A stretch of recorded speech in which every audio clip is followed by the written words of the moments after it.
Seri Muda merupakan kawasan yang antara yang paling teruk terjejas dalam situasi banjir kali ini. Dan banjir sudah pun surut dan proses membersih sedang giat dijalankan. Dan kita ingin tahu bagaimana situasi pasca banjir di Seri Muda. Rakan setugas Firdaus Azil berada di lokasi pada ketika ini. Firdaus, mungkin boleh kongsikan dari segi pemerhatian pemantauan di kerja-kerja pembersihan sekitar Seri Muda, Firdaus. Okey, baik, terima kasih Haris berada di studio. Saya kini kalau dapat lihat di belakang saya sebenarnya sedang berada di Taman Seri Muda, tetapi lokasi exact saya ialah di stesen pam dan kolam takungan banjir Taman Seri Muda Seksyen 25, yang mana kalau boleh sebelum saya nak bercerita tentang taman ini, saya nak tunjukkan bagaimana ini antara kunci-kunci air yang berada di sini. Dan kalau anda dapat lihat, ini semua sampah-sampah ini adalah hasil apabila kolam takungan yang anda dapat lihat ini naik setinggi, kalau tak salah saya, melebihi tingkat 1 di rumah ini. Kalau anda dapat lihat, banyak sekali sampah-sampah yang masih ditimbulkan ketika ini. Tetapi itu juga antara yang memberi kesan kerana di sini juga terdapat Taman Seri Muda. Jadi saya juga nak tunjukkan kepada penonton-penonton Astro Awani tentang keadaan di sekeliling taman yang betul-betul berada berhampiran dengan stesen pam dan kolam takungan ini. Antaranya kalau anda dapat lihat bagaimana proses-proses, kalau anda dapat lihat masih ada kesan-kesan lumpur dan sebagainya. Anda juga dapat lihat deretan kereta yang tersadai. Dan kalau boleh saya kongsikan dalam perjalanan saya ke sini memasuki Taman Muda ini, yang mana kita tahu ketika kejadian banjir antara 18 hingga 21, kalau tak salah saya, ini antara tempat yang paling teruk terjejas. Kalau anda dapat lihat, air ketika itu menaiki sehingga ke paras bumbung. Dan inilah sempat saya nak jumpa dengan salah seorang penduduk di sini, iaitu Mr. Ajit Singh, yang difahamkan tinggal di sini sudah melebihi 25 tahun. Mr. Ajit, thank you so much kerana bersama dengan Astro Awani. Sebelum itu, Mr. Ajit, kalau boleh ceritakan bagaimana malam itu saya difahamkan terpaksa memanjat ke bumbung, Mr. Ajit. Ya, pada malam banjir hari itu, air naik mendadak.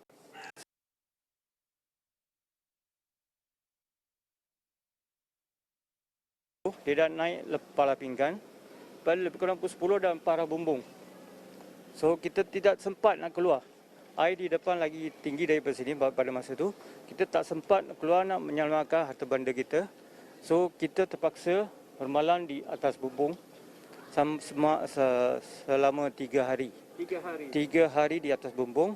Dan hari pagi Ahad, pukul 2, Pakcik Pak Abu ni, menantu dia yang datang. Dia panggil NGO, persendirian yang bot datang membantu kita. Kita dua keluarga ni keluar pada pukul 2 pagi dengan bot persendirian. Dengan bot persendirian, maksudnya ada tak bot agensi? Ada agensi datang, dia hanya menyelamatkan kanak-kanak kecil, orang tua dan yang handicap. Okey. Mr. Ajit, kita sedang berada di pasca banjir. Walaupun hari-hari kita siarkan visual, tetapi kita juga nak memahami kepayahan penduduk sini, terutamanya Mr. Ajit dan satu family ini. Bagaimana seterusnya? Apakah kita difahamkan ada kerosakan harta benda sehingga 50-60 ribu, 2 kereta pun masih terbengkalai dan sebagainya, terjejas dan sebagainya. Jadi bagaimana adakah masih akan tinggal di sini? Dan mungkin boleh bercerita tentang bantuan apa yang diperlukan untuk meneruskan hidup. Okey, buat masa ini saya kehilangan kerosakan dianggarkan 50 hingga 100 ribu, di mana 2 kereta dengan 3 biji motor. Barang-barang elektrik semua rosak, alat-alat perabot pun semua rosak. So, banyak yang datang membantu selepas banjir. Salah satunya Gurdwara Sikh Shah Alam dan NGO yang lain datang membantu memberi sumbangan. Kita amat berterima kasih. Jadi buat short term saya akan tinggal sini buat 1-2 years. Lepas tu saya akan cari rumah lain dan keluar dari sinilah. Okay. Kita dah fobia sekarang. Dah fobia. Kalau hujan setitik pun saya akan lari keluar. Okey. Dan tapi kita difahamkan juga ada bantuan-bantuan daripada kerajaan yang ingin disampaikan, khususnya bantuan wang ihsan RM1,000. Tetapi kita juga difahamkan nak apply itu agak susah. Bagaimana? Adakah Mr. Ajit akan tercuba mendapatkan bantuan itu? Ya, saya amat harapkan sumbangan dari kerajaan. Memang itu sajalah salah satu source untuk saya untuk membaiki semua kerosakan yang saya ada ni. So buat masa ni sini bahagian Ganapati Rao, dia ada buka satu kaunter dekat Mahariman Kuil tu. So saya dah ambil borang tu. So kena isi dan kena bagi kat pejabat daerah Kelang. Saya harapkan mereka ada satu pondok bergerak kat sini supaya menyenangkan kita. untuk menghantar borang ke. Senang untuk Balai Polis bergerak, kita buat laporan polis. So senang untuk rakyat, penghuni Taman Seri Muda untuk pergi. Kita tak payah keluar. Kita ada banyak kerja. Nak membasuh, walaupun ada volunteer datang yang datang membasuh, saya amat berterima kasih lah. Okey. Mr. Ajit, itu antara yang ingin, kalau boleh diharapkan Mr. Ajit cakap, kalau boleh, sediakanlah kaunter bergerak untuk urusan-urusan dokumen dan sebagainya. Sebenarnya, thank you so much Mr. Ajit dan semua.